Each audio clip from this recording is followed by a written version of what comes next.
علیکم فرینڈ، کیسے ہیں آپ سب؟ امید ہے خیریت سے ہوں گے۔ میں آپ کی فرینڈ ڈمپی ایک نئی کہانی کے ساتھ آج پھر آپ کے لیے آپ کے پاس ہوں۔ تو ہم اپنی کہانی شروع کرتے ہیں۔ کہانی کا نام ہے چیل اور کبوتر۔ تو فرینڈ کہانی شروع کرتے ہیں۔ یہ اس چیل کی کہانی ہے جو کئی دن سے ایک بڑے سے کبوتر خانے کے چاروں طرف منڈلا رہی تھی اور طاق میں تھی کہ اڑتے کبوتر پر جھپٹا مارے۔ وہ کبوتر بھی بہت پھرتیلے، ہوشیار اور تیز اڑان تھے۔ جب بھی وہ چیل کسی کبوتر کو پکڑنے کی کوشش کرتی، وہ پھرتی سے بچ کر نکل جاتے۔ چیل بہت پریشان تھی کہ کیا کرے اور کیا نہ کرے۔ آخر اس نے سوچا کہ کبوتر بہت چالاک ہیں، پھرتیلے اور تیز اڑان ہیں، کوئی اور چال چلنی چاہیے، کوئی ایسی ترکیب کرنی چاہیے کہ وہ آسانی سے اس کا شکار ہو سکیں۔ چیل کئی دن تک سوچتی رہی۔ آخر اس کی سمجھ میں ایک ترکیب آئی۔ وہ کبوتروں کے پاس گئی، کچھ دیر اس طرح بیٹھی رہی اور پیار سے بولی، بھائیوں اور بہنوں، میں تمہاری طرح دو پیروں اور دو پروں والا پرندہ ہوں۔ تم بھی آسمان پر اڑ سکتے ہو، میں بھی آسمان پر اڑتی ہوں۔ فرق یہ ہے کہ میں بڑی ہوں اور تم چھوٹے ہو، میں طاقتور ہوں اور تم میرے مقابلے میں کمزور ہو۔ میں دوسروں کا شکار کرتی ہوں، تم نہیں کر سکتے۔ میں دوسروں کا شکار کرتی ہوں، تم نہیں کر سکتے۔ میں بلی پر حملہ کر کے زخمی کر سکتی ہوں اور اپنے نوکیلے چونچ اور تیز پنجوں سے بھی مار سکتی ہوں، تم یہ نہیں کر سکتے۔ تم ہر وقت دشمن کی زد میں رہتے ہو۔ میں چاہتی ہوں کہ پوری طرح تمہاری حفاظت کروں تاکہ تم ہنسی خوشی، آرام اور اطمینان کے ساتھ اسی طرح رہ سکو جس طرح پہلے زمانے میں رہتے تھے۔ آزادی تمہارا پیدائشی حق ہے اور تمہاری اس آزادی کی حفاظت میرا فرض ہے۔ میں تمہارے لیے ہر وقت پریشان رہتی ہوں، تم ہر وقت باہر کے خطرے سے ڈرے سہمے رہتے ہو۔ مجھے افسوس اس بات پر ہے کہ تم سب مجھ سے ڈرتے ہو۔ کبوتر بھائیوں اور کبوتر بہنوں، میں ظلم کے خلاف ہوں، انصاف اور بھائی چارے کی حامی ہوں۔ میں چاہتی ہوں کہ تم سب ہر خوف سے آزاد رہ کر اطمینان اور سکون کی زندگی بسر کرو۔ میں چاہتی ہوں کہ تمہارے اور میرے درمیان ایک سمجھوتا ہو۔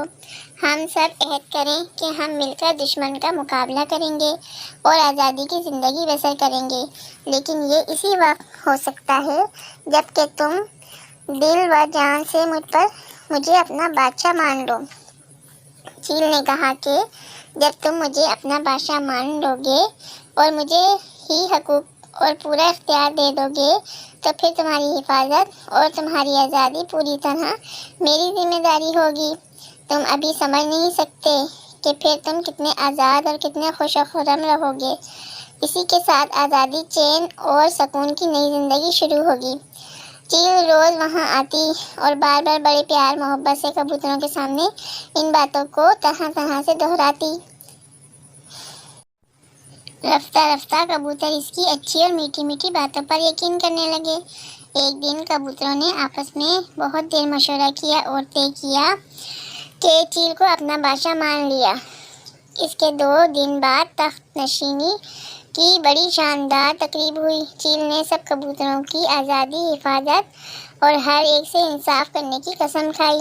جواب میں کبوتروں نے پوری طرح حکم ماننے، بادشاہ چیل سے پوری طرح وفادار رہنے کی دل سے قسم کھائی۔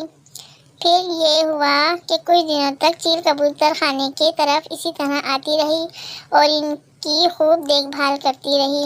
ایک دن بادشاہ چیل نے ایک بلے کو وہاں دیکھا تو اس پر اپنے ساتھیوں کے ساتھ ایسا زبردست حملہ کیا کہ وہ بلہ ڈر کر بھاگ گیا۔ اس واقعے سے چیل پر کبوتروں کا بھروسہ مزید بڑھ گیا۔ چیل اکثر اپنی میٹھی میٹھی باتوں سے کبوتروں کو لبھاتی اور انہیں حفاظت اور آزادی کا احساس دلاتی۔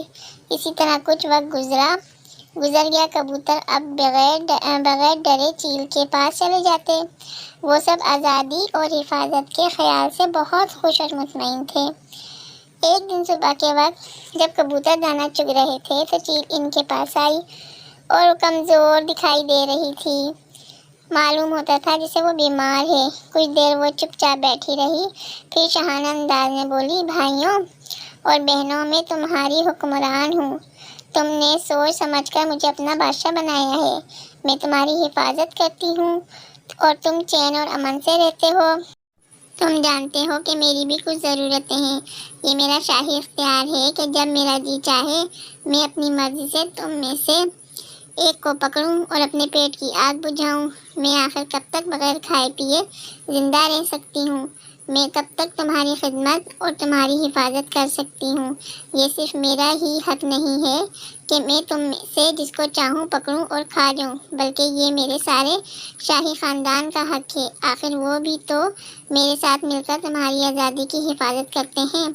اس دن اگر اس بڑے بلے پر میں اور میرے خاندان والے مل کر حملہ نہ کرتے تو وہ بلّا نامعلوم تم میں سے کتنوں کو کھا جاتا اور کتنوں کو زخمی کر دیتا۔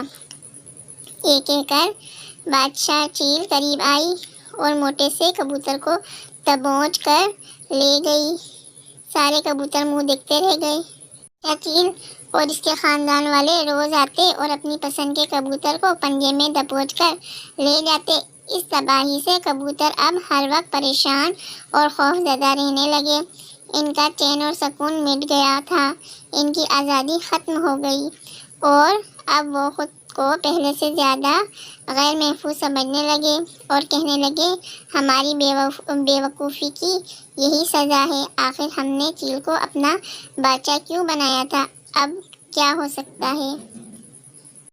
تو بچوں، کیسا چیل نے کبوتروں کو بے وقوف بنا کر اپنی خوراک کا انتظام کیا۔ اسی کے ساتھ آج کی کہانی ختم، کل دوبارہ ملیں گے۔